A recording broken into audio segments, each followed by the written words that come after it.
Responsibility. Guidance. Respected. Trust. Confidence. Compassion. Passion. Communication. Power. Motivation. Courage. Determination. Responsibility. Dedication. Honesty. Trust. Credibility. Passion. Kindness. Influence. Character. Trust. Bossy. Power. All I've heard about President Leahy is that he makes sure to sign every single one of the diplomas and that he likes to take a lot of selfies. I don't really hear much about what else he does on campus. I think he's okay. I don't really know a lot about what he does, so I can't really say. Yes, I think President Leahy is a sufficient leader for this school. I think he takes care of it financially, and he has gotten it to a point where it is bigger and more widely recognized across the country as a elite university. I feel as though he does a good and bad job. He does a good job to the public, and as a figurehead of the university, I feel as though he's active in the community, but as an on-campus leader, I feel he could do a much better job as interacting with the students.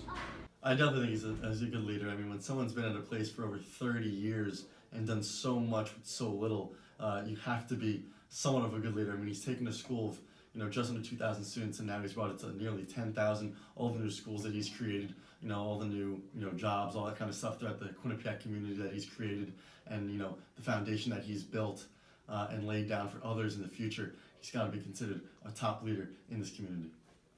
He's a sufficient leader because he's expanded small Quinnipiac into a nationally known brand and is continuing to expand. Yes, I think Leahy's a great leader. He's expanded the university a lot, and it's going to be sad to see him go.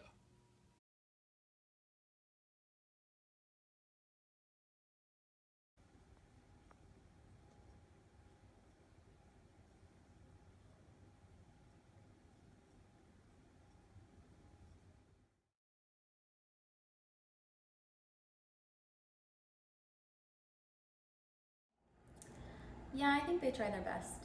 I think so, because we definitely have a lot of different variety of people, like SGA, but then there's like people that are really high and wearing suits all the time, and then other people who like to be leaders but are more so like a fun situation, and there's a lot of different varieties. I believe leaders at Quinnipiac represent a high class, a majority white male population.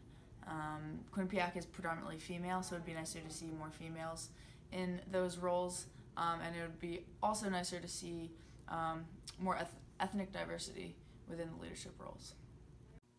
I really don't think so because, to be honest, I don't know any of the other leadership other than Leahy, so I feel like if they become more involved, they could help the school out. Yes, I think the leaders represent us well. They do a great job of helping the surrounding communities, and that reflects the student body. Absolutely. Clearly there, have been, there isn't the greatest relationship between Quinnipiac and the town itself, but when you look at the leaders within Quinnipiac's community, there's no doubt there's a lot of respect there. It's clear what Quinnipiac wants to do, and it's clear what the town wants to do, and even if there's a little, tension between the two, there is that mutual respect, I think, that the two have for each other. And what they're trying to get done. I think the leaders within Quinnipiac community definitely have that respect until they're considered very strong leaders. I'd say yes and no again, only because I know the university is thriving and you hear about it a lot in the news, but also I'd say no because I really don't know who they are, and on campus and as a student I should know who the leaders are of our university so they can do a much better job.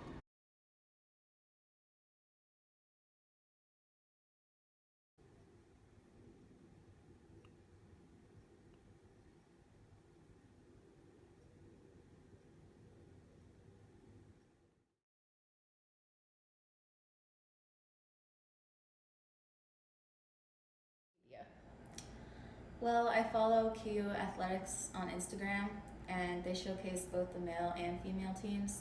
So in that case, I think they are represented equally. People don't go to girl girl games enough.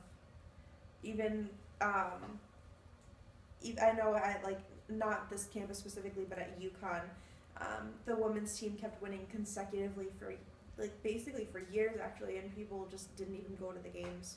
That's kind of the same everywhere. People would rather see a guy's game than a girl's.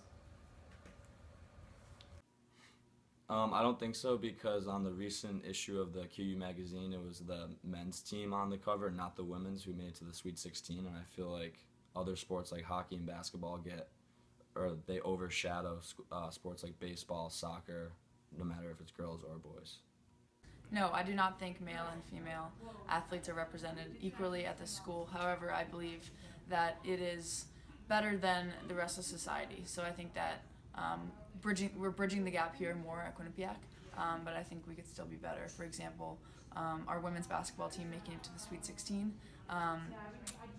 Male basketball players were on the cover of QBSN magazine, while they were not. They were in the magazine, but you would think that would be the lead cover. No, I think the predominant male sports are marketed a lot more than the female sports. In terms of athletic training, I think female teams and male teams are treated equally in terms of coverage and what they receive from the athletic training staff. I'd say so. I mean, you look at Title IX, everything that's going on with that. There's 14 women's athletic teams on campus and only 7 men's teams. So, 2/3 of the athletic teams on campus are women's sports. So I think they're definitely represented equally in terms of that, in terms of the number of athletes within each team, in terms of the amount of money each team is provided with, the games on television, just things like that. I think it is represented equally in terms of all that kind of stuff. No, absolutely not. I really don't think that's the case. And I feel as though we have a lot of very good female teams here, and they do not get the publicity that our male teams do. Yes, male sports are usually more televised in the national aspect, but I feel as though they should be more televised and at least more recognized here at Quinnipiac because our teams are so good.